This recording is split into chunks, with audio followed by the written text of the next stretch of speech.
પાંડેસરા વિસ્તારમાં 3 માસથી સ્કૂલ તૈયાર છતાં વિદ્યાર્થીઓને જવું પડી રહ્યું છે 1 થી 2 કિલોમીટરનું અંતર કાપી અભ્યાસ કરવા।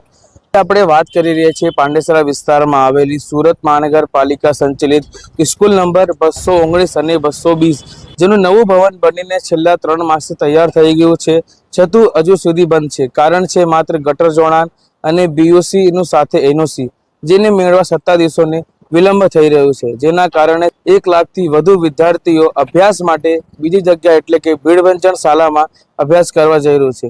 જૂની શાળા જે હતી તેને ઓક્ટોબર 2024માં બંધ કરીને નવું ભવન તૈયાર કરવામાં આવ્યું હતું। છેલ્લા 1 વર્ષથી વધુ સમય થઈ ગયા છતાં હજુ સુધી સત્તાધીશો દ્વારા બીયુસી, એનઓસી અને ગટર જોડાણનું લેવામાં વિલંબ થઈ રહ્યું છે અને હજુ સુધી મહિલો પણ નહીં છે।